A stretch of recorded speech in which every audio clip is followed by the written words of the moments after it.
আপনি কারো সঙ্গে অন্যায় করবেন, কারো হক মেরে খাবেন, কারো সঙ্গে বাজে ব্যবহার করবেন, আর দিন শেষে আপনি কি ভাবছেন খুব ভালো থাকতে পারবেন?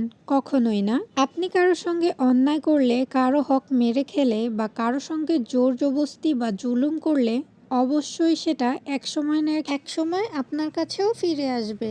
হ্যালো ভিউয়ার্স, আসসালামু আলাইকুম। কেমন আছেন আপনারা সবাই? ওয়েলকাম জানাচ্ছি আমার নতুন আরও একটি ভিডিওতে।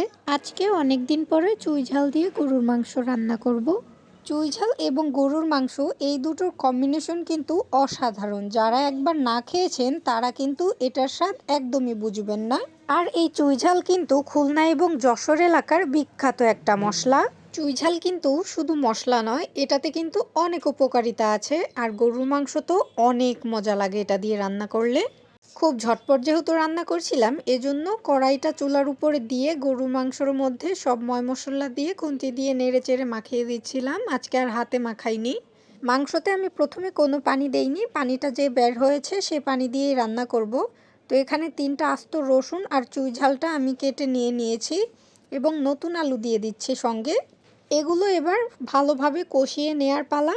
এটা যেহেতু কাঁচা চুই ঝাল, এজন্য আমি এভাবে টুকরা করে কেটে দিয়েছি। যদি আপনাদের কাছে শুকনা থাকে বা শুকিয়ে যায় চুই ঝালটা, সেক্ষেত্রে আপনারা পাটাপুতা দিয়ে একটু থেতো করে দিতে পারেন, তাহলে কিন্তু এটা ঘ্রাণ এবং স্বাদ দুটোই খুব ভালো আসবে।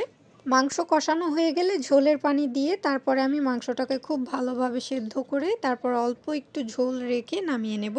যেটা বলছিলাম আপনাদের সঙ্গে, আমাদের দুনিয়াতে কিন্তু এখন অনেক মানুষ আছে যারা কিনা নিজের একটু স্বার্থের জন্য অন্যের অনেক বড় একটা ক্ষতি করতেও একটুও দ্বিধাদ্বন্দ্বে পড়ে না।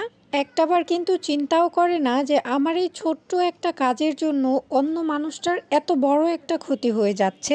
আমরা আসলে চাইলেও কিছু কখনো করতে পারি না। আল্লাহ যেন ওই মানুষগুলোকে বোঝার তৌফিক দান করেন।